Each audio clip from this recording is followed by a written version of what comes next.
the Canary had to deal with some pretty, like, troubling foes, especially that one of the foes that she has to go against is her own sister in this episode. Good thing you gotta say with this hour, like, now that, like, Oliver's back and all that, like, seems like people are kind of happy to see him back, and a lot of others. I mean, there's still a lot of friction going on between, like, him, like, Felicity, Roy, like, I don't know, it just seems like, in this episode of, like, Arrow especially, it seems like everyone was just, like, on his dick super bad about, like, just everything, but no, it's surprising enough, like, what we saw from, like, the start of the episode. We saw, like, Laura, like, actually get her fucking ass handed to her, which I was like, whoa, what the fuck happened to that? And we found out, like, pretty much early in that, you know, Vertigo was back on the streets and that pretty much she was hallucinating and getting hit by the new Count.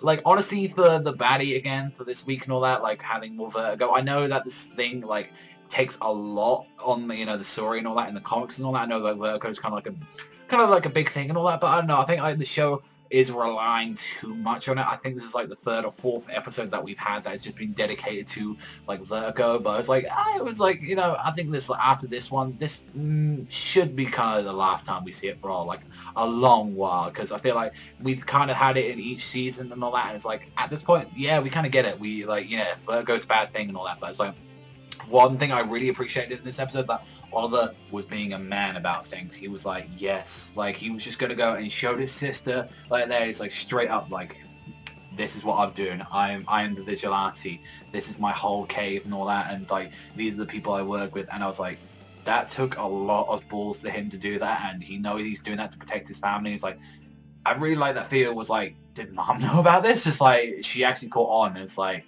that was kind of awesome and all that, just to even see that. But it's like, yeah, people really don't like seeing him work with Malcolm at all and all that. And it's like, even as well, I think Thea's kind of noticed, like, you know, after finding out that Malcolm tried to put a wedge between both her and Oliver, that it's actually, yeah, he don't really trust her father like that anymore. And he's like, yeah, we need him right now, but we want to, after all this, I want to get away from him as soon as possible, which is kind of shocking, because a lot for the start of the series is like, oh no, my father's right and all that, you know, he trained me to be a cool super assassin guy, and it's like, yeah, like, I kind of get that Theo and all that, but it's like, immediately kind of like that, I don't know, you kind of need a little bit more time to say, oh yeah, fuck my daddy's a murderer and all that, but not gotta lie, like, when fucking Thea just, like, went straight to bang that dude that was with the fucking, like, League of Assassins, I was like, really? Like, just went straight up and then straight up pulled a knife on him, it's like, and she, thanks, because, like, Malcolm's training, she was actually detect, like, yeah, that's poison that she put in the freaking wine and shit like that. And I just, like, out of nowhere, because, like, Roy is, like, super butthurt that he went with that guy, and also as well Malcolm, like, they both at the same time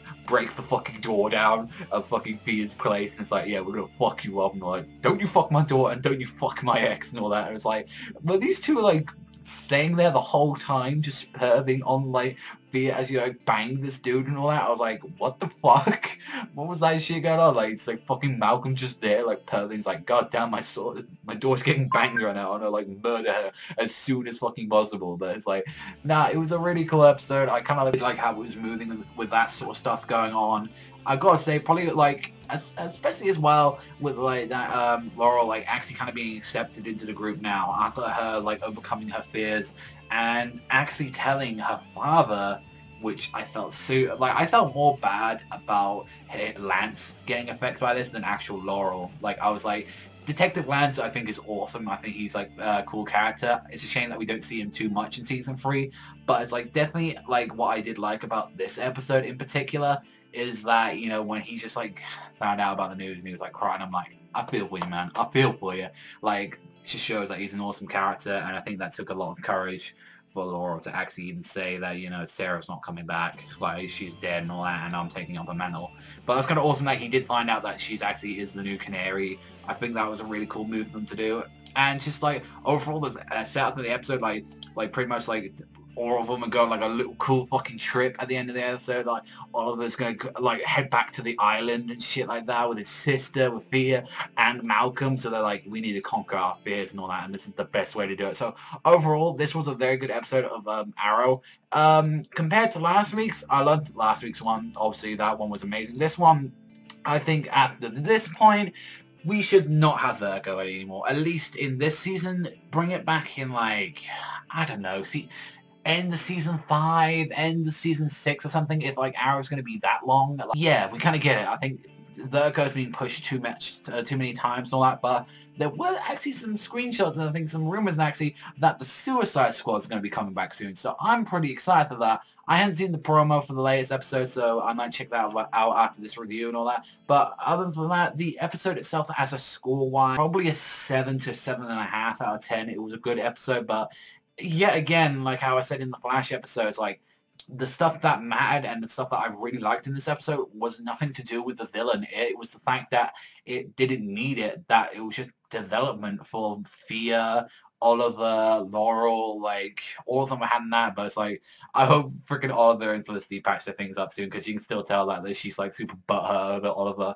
But yeah, that's my opinion, really, on this Arrow episode. Let me know in the comment section down below what you thought about this, and yeah, I'll see you guys next time.